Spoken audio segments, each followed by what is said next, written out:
Hello, everyone. Today we're going to walk through making the CARBage bag. You can see here. So let's just dive right in. Thank you for joining and let me know what you think about this. So when you're making a CARBage bag, the first thing you want to do, of course, is read through all the directions. And in this particular pattern, there's a spot to enter a measurement. You're going to want to look for that, kind of highlight it for yourself. You don't want to forget that step. And then there's another place in the pattern that's asking you to make a decision. Now, I like reading through the pattern and finding that spot, making that decision. And then I go all the way back to the cutting guide and I write in a note to self. Let's make sure you don't forget to write that in so that you know how to walk through the steps. And I'll talk about that a little bit later. So the first thing you're going to do after reading is you're going to cut your seatbelt webbing. And that means you've made a decision on what size CARBage bag you're going to make. I really like the large one. It's just a great size and it gives versatility in how I can use that CARBage bag. I might not use it for garbage. I might use it for snacks and drinks and things like that you want to take on a trip. And I love this CARBage bag. It's wonderful. And then, so you're going to cut your background fabric and cut your interfacing, and then go ahead and fuse that interfacing to your background. So once you've got your background, so I'm not showing you the other side, but my SF-101 is already fused to the back side. Couple things I can tell you is this came from a fat quarter.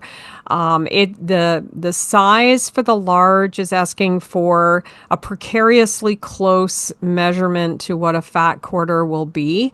And so you'll also see down at the bottom where I've left the selvage on just so I can get that yardage. So I actually did not cut this the long way. I only cut it the short way from a fat quarter. I'm taking chances, but as long as I have a specific distance in mind based on the way I've cut my seatbelt webbing, I felt like that was pretty good. And again, this isn't the first time I've done this. You might want to exactly cut your fabric so that you can walk through all the steps yourself. So then using a permanent marker. Now in this case, I use chalk. I happen to know that this particular chalk takes a little bit more work to get out than other chalks do. So I went ahead and used chalk because it shows up nice on the dark background. For anybody who's interested, I'm using one of the pieces of grass cloth. That is, I want to say it's a Riley Blake design. And I have a whole fat quarter bundle in every color imaginable. So I pulled a brown one and decided to use this. It looks more black than brown, like the window is showing right now. So I used chalk and I marked the sides based on the measurements in the pattern. So this is a very common step in all of the seatbelt webbing projects and patterns that you might download. So that one is all ready. So what it's ready for is for me to sew the seatbelt webbing on. So what I want to point out here is that you'll see that my foot is a certain distance away from the edge of the webbing. And what I did was I measured in based on what they were telling me that seam needed to be on.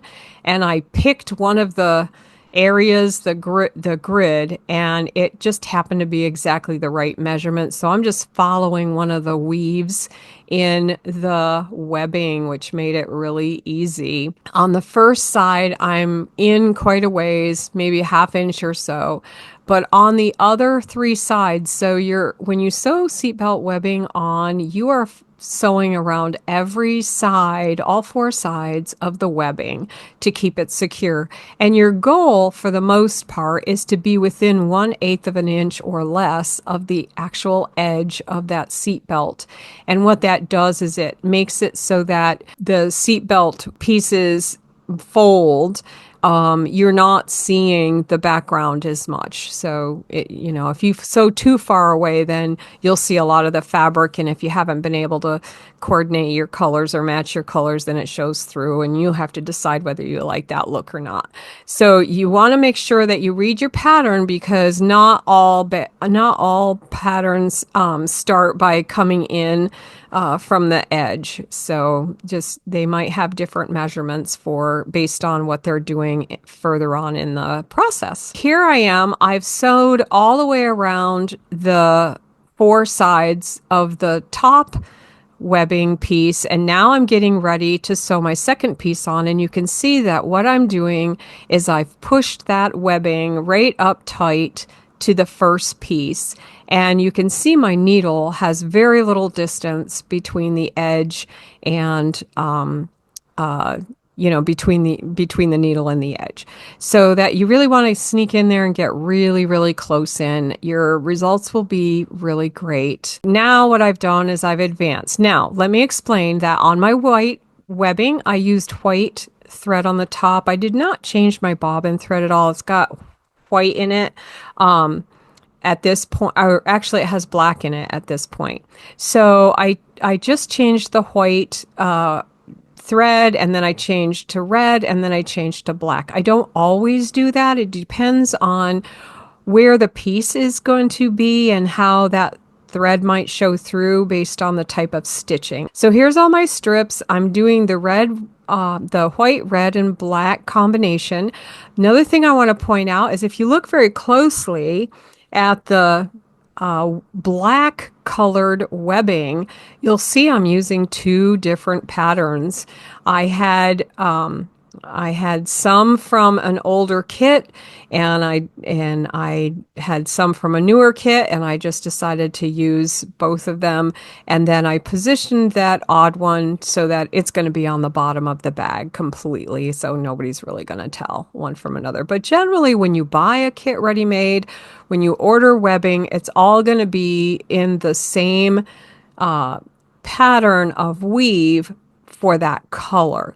But between the colors, the weave could be different and the width of the webbing can be different. And it's one of the reasons why measurement means everything. So things are a little bit oversized in your pattern because the webbing widths they can vary from 1 7/8 inches wide to, I've seen it, I think, 2 1/8. But for the most part, it's 1 7/8 or 2 inches in general. So mine have been pretty much 2 inches almost consistently for the years that I've been doing seatbelt projects. These really are fun. Okay, so after all your strips are on the background fabric, then what generally happens in all patterns, but in this one as well, is you're going to be asked to cut that background strip to a certain size in a certain way. So it'll say, cut a certain distance from this mark that you made in another step, or it could be the edge of the background, or it could be the edge of a certain webbing piece that you put down.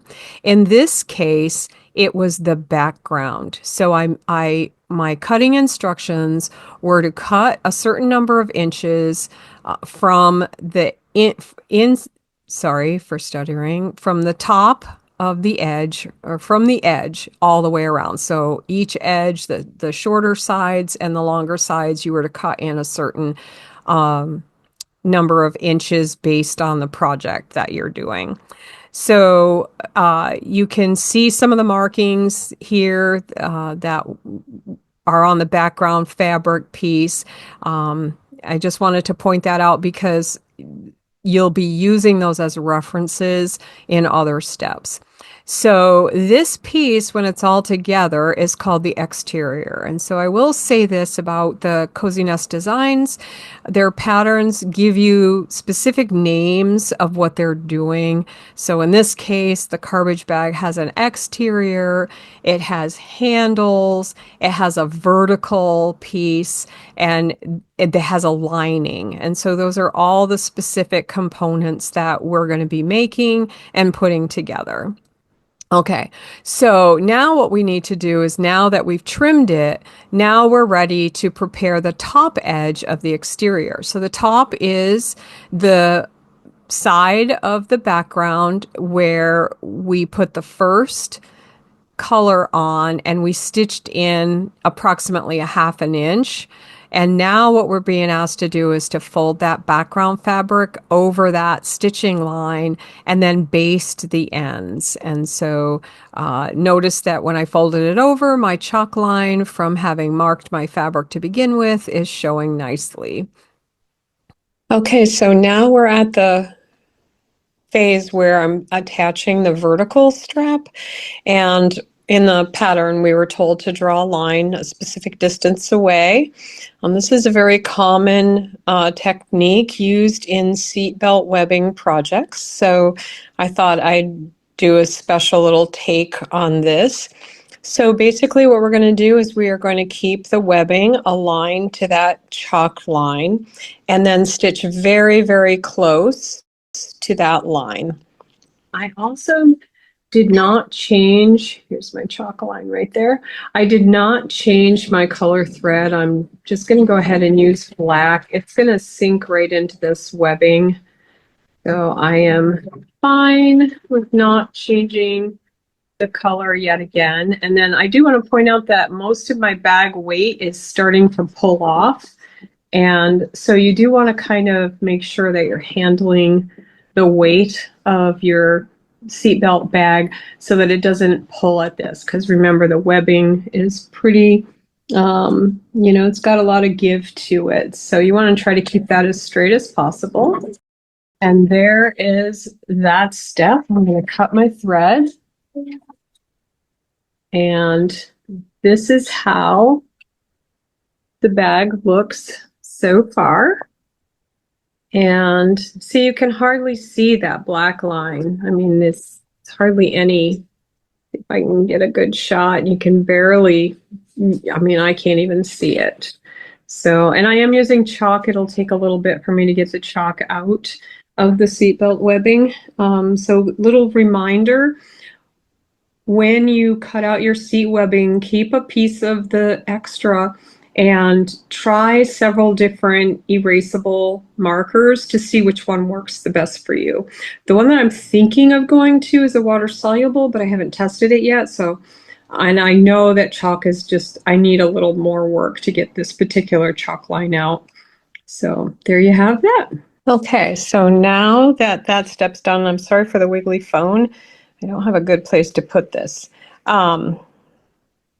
Oh, a little side note, it's okay to use the selvage because you can make this bag with a fat quarter, and if it's a little short on the 22-inch side, you can still use a fat quarter. So I just leave the salvage on. Okay, so what we're planning to do here is we've turned the bag so that right sides are together, and we folded, this is our vertical strip that's on. We're going to fold that back just like that. And what we want to do is we want to align our seat belting so that when we sew this seam, so we're going to sew a seam in the two fabric pieces.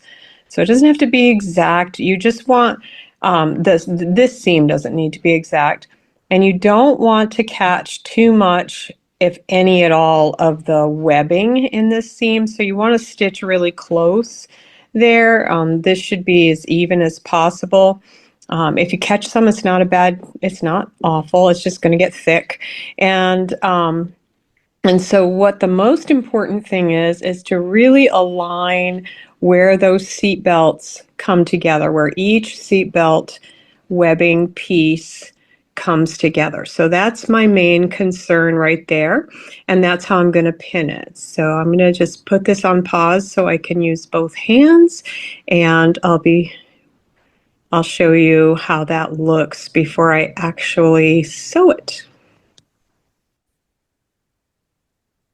Okay, so here I'm ready to start sewing, and I did a pretty good double check at making sure that my webbing was even at both ends.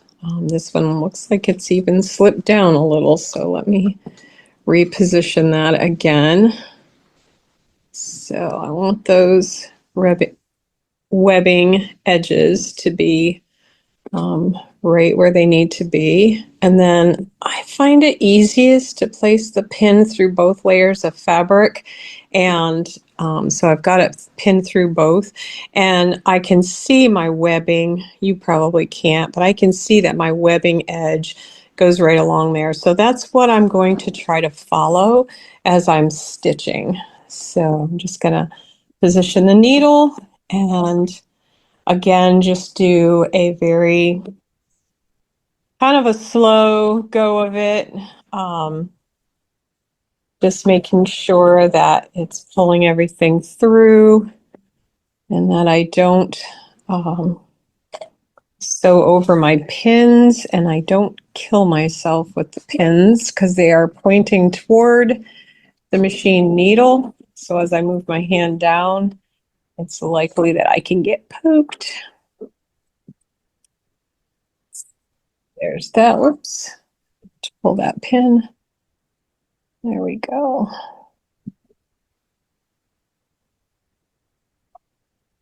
As you can see, it's not giving me any kind of, oh, I can't take the weight of this webbing. I'm sure it'll be a concern for a lot of people, but for the most part, I have not seen a machine that really couldn't handle the webbing. It's more the speed as an issue. It's also like just the handling of everything. So let me just get those even. So it looks like everything came out pretty even because this last one looks pretty good. Stitch right up the side there, and you can see here just how close I'm getting to that webbing. And then let me turn it around and I'll show you what it looks like from the other side. It's an opportunity to get a second look at it. All I'm doing is turning the tube. I can do a double check here. And of course, the webbing is a little on the stiff side, so sometimes it takes a little bit to get this turned right side out. Well, let's take a look at what I have here. My pins. So here's what it looks. This is the part that you're most concerned with, is what's it going to look like? Oops. When that is all stitched down, and I'm putting it on the side of my machine. It looks beautiful. It looks beautiful. So let's open it up. It looks really good. But see, I've got a lot of space there, but when this goes over, everything is covered. So there's plenty of room there. So don't get too terribly concerned or worried if your pieces don't come together like you think they should. So the main deal here is, do you have nice straight sides, which it looks like I do. And so now what I'm going to do is I'm going to stitch this side down, but I'm going to do that from the inside. And when I do, part of what you're going to do is fold this top piece under like that, so that you don't have any raw edges showing. So you're going to fold it right down like that. Okay. What I want to do is I'm actually going to put this tab down last. I'm going to leave it sticking up over the edge. What I want to do is allow myself the opportunity to do a double take and make sure that these lines are lined up from webbing to webbing, and start when those lines are lined up well. So I'm kind of peeking over the camera. It's a little hard with the camera. And then I want to go right to the edge. I'm starting there. And I'm only going to be able to go down as about halfway down the bag comfortably and keep everything, nice and straight. So that is where you want to go. You just want to keep pulling the bag down. Trying to see if you can see. It looks like you can see. Making sure that my webbing is still looking straight from one side to another. Okay, I'm on the third piece of webbing, so I can actually roll some of this up. Sorry, I keep hitting the camera. And that'll give a little more opening in the place where I'm sewing. So it really becomes just like one webbing at a time, from this point forward. So just to make it easy for myself, I go down and do the top three, and then I'm going to do a little back stitch.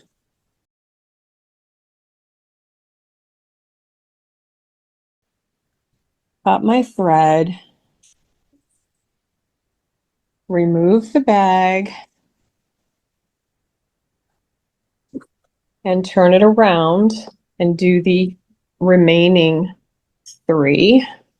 And I do like to sew from in the same direction, and I like to sew the webbing on this side of my presser foot. So I'm going to actually cram the bag up behind my presser foot and see where my stitching landed. So I stopped right at the end here. So I'm just going to back up a little bit from there, put my needle down and do a little back tack. Just needs a little one just to keep it stable. And then I'm not over on the edge of that webbing as much as I'd like to be, but I think it's going to have to do for this project. Practice makes perfect. Oh, and it's funny, my bag raised my presser foot on me, so that's what was going on there. Well, at least my sewing machine knows what it wants to do, and then I'm just going to do a little tack down there. Okay, and that's how you get that nice transition vertical strip when you're putting your pieces together. So this is what it looks like on the inside. Oops, let me see if you can see that.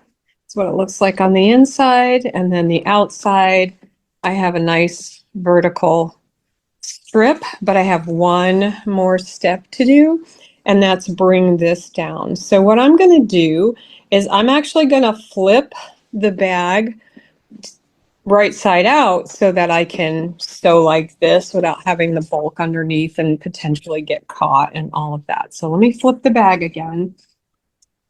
Now the directions may or may not say to do this, but I've done so many bags now that I know what I like to fight with and what I don't. And so I just like it to be looking perfect as much as possible, have all my seams straight. So here's why I want to work from this side. So one of the decisions that I want to make is to move this over here because I actually have a lot more room over here than I do on this side. Here's the edge of my webbing and here's the edge of my webbing. So now I'm going to pull this down, and I want to make sure that my webbing isn't curling across the top. I really want that to look nice and smooth, and I need it to catch, and I can see my stitch line right here. So I know I'm gonna try to aim for that same stitch line. If I hit it, it's not gonna be an issue. Again, I could be using red thread. That'll give me a little more grace to have a good looking bag on the other side. You don't want to go across because that definitely will show.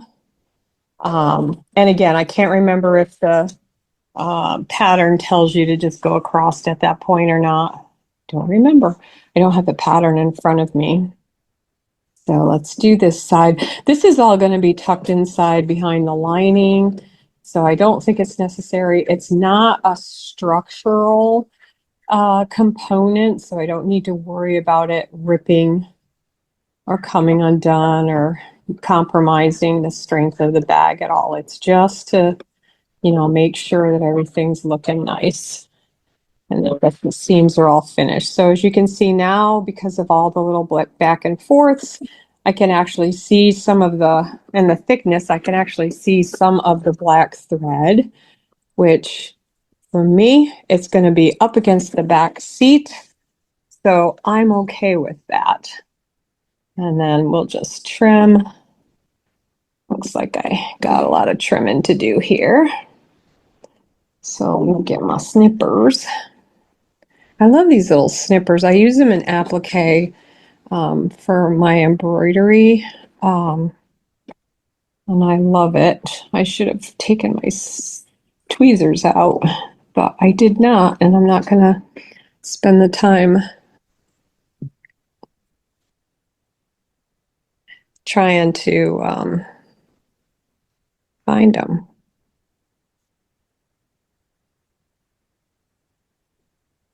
Okay. And now we are ready for the next step. Okay, so earlier today I spent some time getting to work on some of the components. One of them on the CARBage bag is using the headrest strap option, which is actually a set of two straps. And you're going to start by taking your small rectangle cut to the size in the pattern, and you're going to put it on the end of the strip. The directions are pretty clear. You're basically just wrapping the fabric around the webbing with the wrong side up on this, and then you sew a line across, and and then pull it out to this end, and then you're going to fold it over. And what she recommends is that you angle those ends in so that when you fold this in half, which is the next step, and I just may poke that in just a little bit more, you're going to fold this in half, and you're going to stitch all along the outside edge and across the top, and then the next step is to put the Velcro on. And note that I really do go slow. This is 2 layers of seat belting and several layers of your cotton fabric. So, give your machine some love and just go slow through here. And then once you get past that top, you can move a little faster. You are going to go down to the mark that is here, according to the pattern. So basically, we're just going to sew down. I'm going to make sure these are the same. So I'm going to sew down to, let's see, and don't worry about the curve. Belting does have a tendency to curve a little bit. You can straighten it just by, kind of easing that in. So what I'm doing is I'm matching up the tops. I'm going to stick a pin in here so that when I put my Velcro in, everything is nice and even. I just want to make sure it's as close as can be. So then I'm running alongside here, pretty close to the edge. Going to come up to the pin.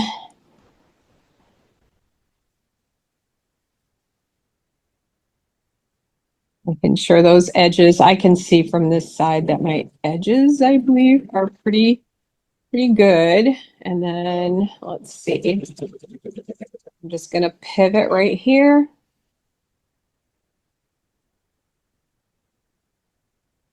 You're going to pivot and then go down the other side.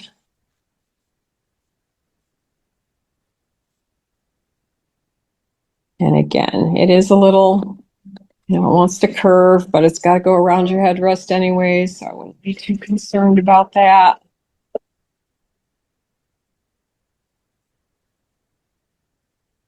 All right. And so these are now ready for me to put the Velcro on. And that's my next step.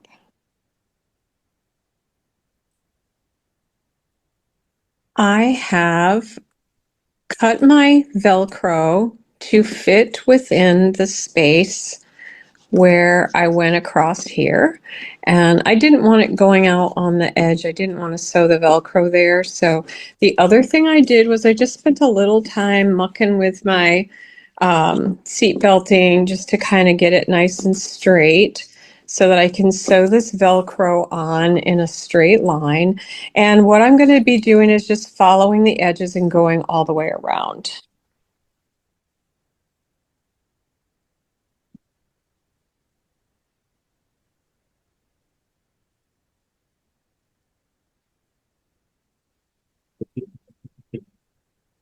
When you're putting the Velcro on, the first piece is the one you don't really have to think about too much. It's going to go on one of the handles. But when you put the second piece on, you're going to want to make sure that you fit those together in the way that they are going to be crisscrossing, and making sure that the handles, so the concave and the convex, are positioned correctly so that it looks pretty when it's hanging on the back seat of your vehicle.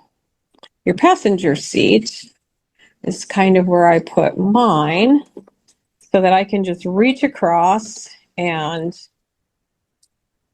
throw something in there or grab something out of it, as the case may be. You know, that's the sweet thing about this, is it doesn't have to be for garbage. It could be for a drink cup, an extra bottle of water. Actually, several bottles of water would fit in here quite nicely. So could be any number of things. It's just really convenient to have it there. Okay, so what do I mean about being careful? So when your straps are on the CARBage bag, they are going to be on the back, but it's going to show from the front. So you want to make sure that your handles will, the Velcro will be on the right side of the handle, so that when the handles are attached, it will look like this. So I have Velcro on this piece. I'm going to put Velcro on that piece. And so what I'm going to do is just slide this in here like this, and then I know it's correct. And so the second one on. Sorry, I keep hitting the camera. Let's see. And here we go with this piece. And same thing, just go all the way around it. Straighten your seatbelt up as much as you can. They do have a tendency to want to go in their own direction.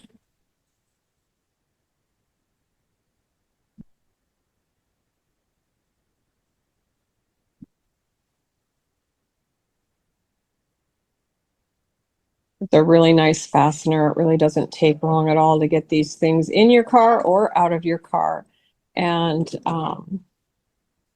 yeah, so lots of good deals. I really do love the construction of this particular pattern. So far, the only pattern that I've had a little bit of angst with is the wallet, but only the wallet lining where all the cards go in. And so I'm actually thinking about the next time I make the wallet, maybe making a little design change on that. And if I do, I'll share it with Sarah, and I'll share it with you guys, and you can decide which ones you want to do. Okay, so my handles go together like this, and the finished side of the handle is pointing up. And so now I know how to put my handles in the rest of the garbage bag. So let me move on to that portion. We are nearing the end of this garbage bag, and the step that we're working on right now is to box in the bottom. So this is the bottom. Here's the edge of my seat belts here where I basted it on, and I want to actually stitch right close to that seat belting. And I wanted to make sure that I marked the sides and the center really well before starting this step. And she has great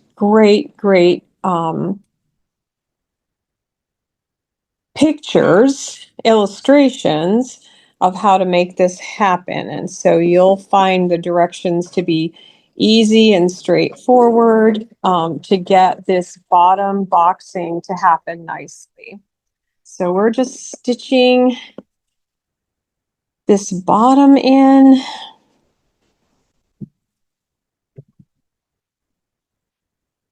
I am going over that vertical strapping right now. I'm just trying to feel and make sure my seat belts are all aligned at the bottom. And the closer I get to the seat belting, the less of a gap you will see on the bottom.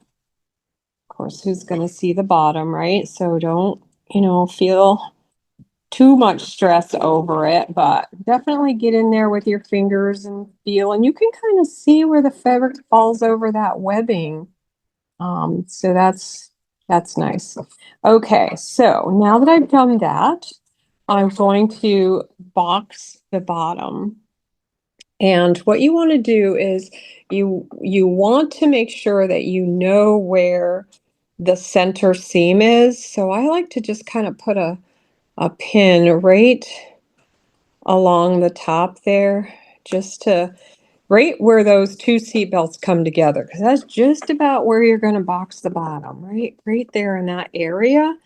That's going to be the measurement. That's going to be pretty important. It pretty much comes close to that. So Sarah did a great job. Sarah and her team did a great job. I am, let's see, I forget what the directions say. I'm sorry to tell you that about the fold. So let me get this positioned for you. I am going to fold the seam toward the back on the lining, and you'll see that here in just a second. Okay, so I'm going to put it on this way so I can really see what I'm doing. Let me get this out of your way. All right, so I took the seam allowance and folded it that way. I made sure that the pin where I put it in and the seam on this side, actually, it's a little bit off, so let me fix that. We want that pin and the seam to be aligned. And at this point, you could clip it, you could pin it. I'm just going to hang on for dear life and pray. How's that sound? All right, I think it'll be fine just the way it is. I'm actually going to pull the pin because what I know that I want to do is stitch right here. And I have a line on my needle plate that I am using to guide as this goes. So I know this isn't perfectly straight, but if it was, it's kind of at that 5 centimeter line. So at least on my machine it is. And I know that it's always been for everything that I've ever done, where she gives the measurement for boxing in the bottom, it hits a line on my needle plate. So I'm going to trust that that's it. and we are going to go for it. So let's see, am I still on that line? Looks like I am. My hands are probably in your way. Sorry, I'm just trying to keep everything on the line. There's one, and I'm going to go ahead and check it. Make sure it looks the way I want it to look, and then I'll do the other one. I would highly recommend that for you as well. It looks wonderful. All right, so there's one side, and now I'm going to do the other. And I actually should have put the seam in the other direction, so I'm going to do it the opposite way for the other side. And the reason is because of the way the vertical piece comes down. I should have checked that. So, but I don't have a problem with it folding over here. So the vertical seam on the webbing wants to go this way. And so, sorry if you can't see that. So I'm going to let it go that way. Even though I did it toward the back on this end, I'm just going to go ahead and do it the other way. And again, I'm lining up that pin where I entered the pin. So for me, the important thing is where I entered the pin, that it be aligned with the seam. I just need to move that just a little bit. And again, I'm going to go hit that line. Let's see. There it is right there. Might need to do a little backup stitching just to get it in there good.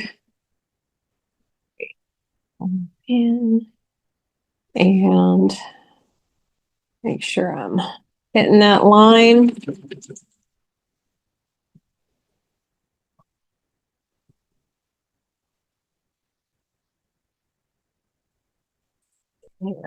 All right. So on this handbag, because of the webbing, we are not going to trim the webbing at all. It frays like crazy. You don't ever want to trim. That's why we're using some of the techniques that we are. When you put your lining in, you can if you push your tabs up just by feeling it, and we'll go through that. If you push your tabs up toward the top of your bag, it gives this a nice flat area rather than going this way and it'll poke it. So there we go. So now I'm going to turn the bag. I turn in the bag. No, I'm going to leave the bag. No, I'm going to turn the bag again. I just like to work in a way that's easiest for me to see what I'm doing. So sometimes that means turning that bag inside out and right side out and all of that. But you will get used to how you want to have the bag positioned when you're doing the different pieces after you do a few. But here's what the box bottom looks like.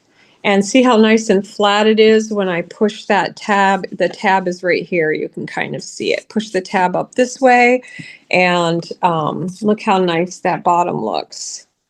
That's great. It looks beautiful.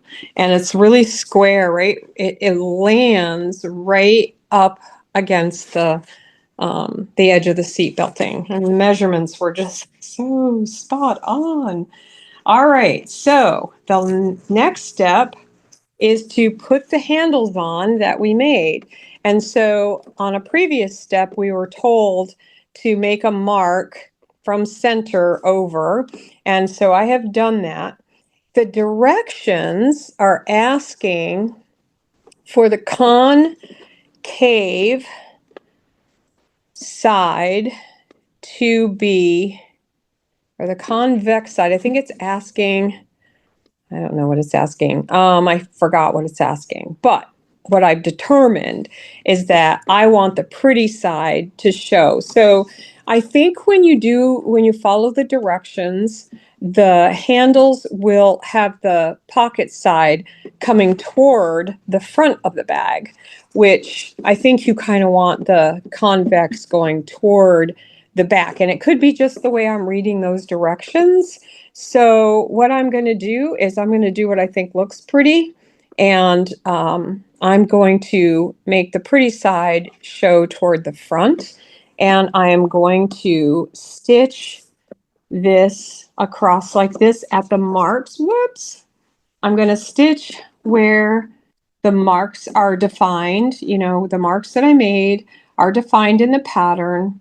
So I'm just going to line it up, and I am on white fabric now on the back. So I'm going to change my bobbin, and I'm going to make it be a white bobbin just to make sure that everything looks good on the back. And I am also going to change the top thread as well, because I believe all the final steps are going to be using the lining fabric, which in my case is white as well. So any stitching that I do here is not going to show, I hope.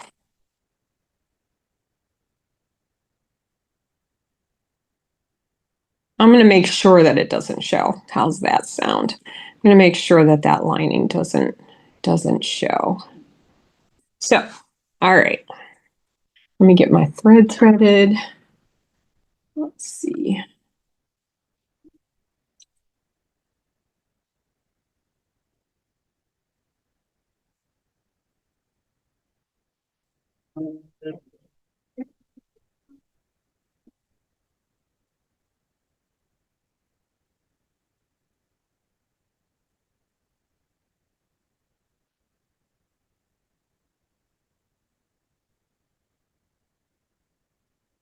I'm going to go a little bit below where I believe the directions are telling us to go. And the reason is because I just don't want the white thread to show on the black strap. And I know that the lining is going to go over this, so there'll be more stitching there, and I'm going to be okay with that. And then let's see, we'll cut that thread. I'll do another cut. I'll do another stitch down here just to, who knows how heavy things are going to be in this, especially if I decide to use it for water bottles. So there's that one. Up that. Now, again, you want to test your straps, make sure that they're going in the right direction. They should be, as long as you're doing them all in the right direction. But I just gave it one last little check. So I want that to be there. And I'm going to go secure this one first. I'm going to go below the line.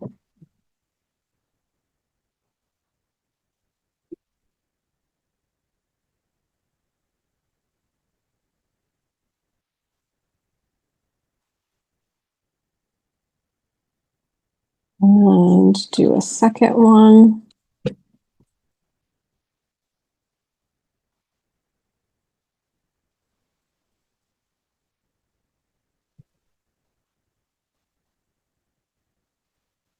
Okay, so I now just need to clip my threads, get them out of the way, check the outside of the bag. So see, I'm not going to be able to see these stitches quite so much, and especially if I clip off the extras. But again, this is the part of the bag that's going to be toward the back seat every time I use it. Nobody's going to see this, but it looks pretty darn good. Look at that. I wish I had changed to red thread there, but I'm going to be okay with it. And you see, the handles are facing the back on mine. But when you follow the directions, if you read it the same way that I read it, your handles would be going in the other direction. So I may have to clarify with Sarah her meaning. Maybe she'll leave a comment under this video and correct me or give me a reason, give us a reason for having it go one way versus the other. So there you go. All right. So there's that. Now, if you can believe it, here we are ready for the lining. Now, I already put the lining together, and I will just review here very quickly what I did for the lining. So when you have the rectangle per size that she gives you, you will have drawn a line, and that line is meant for this fabric to align to. Your lining fabric butts up to that line right there when we stitch this in place.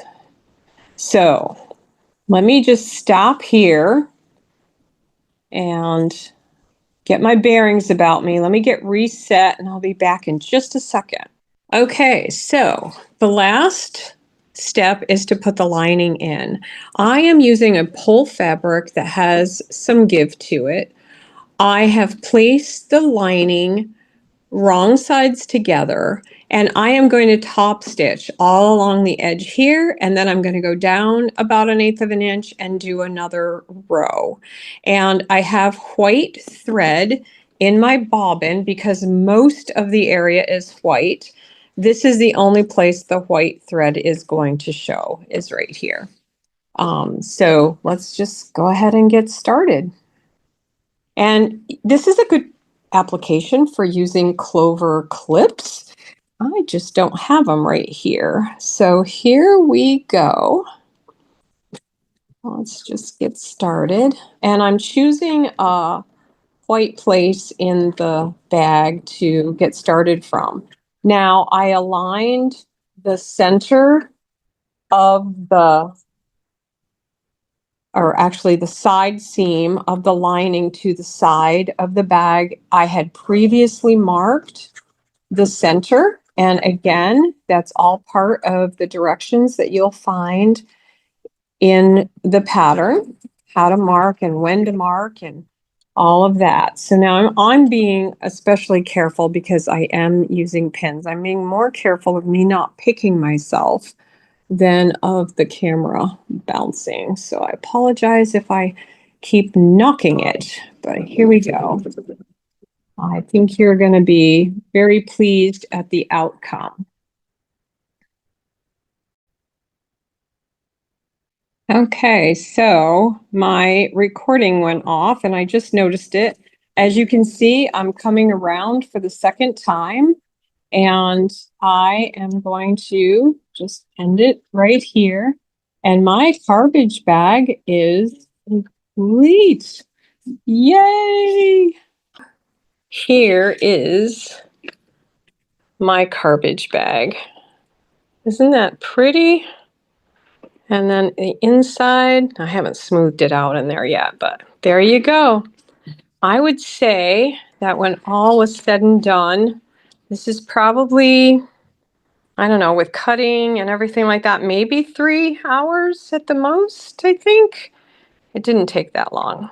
I'll leave a link to how you can find the pattern and other patterns with seat belting. So anyway, this is Diane signing off. Happy stitching, and may your bobbin always be full.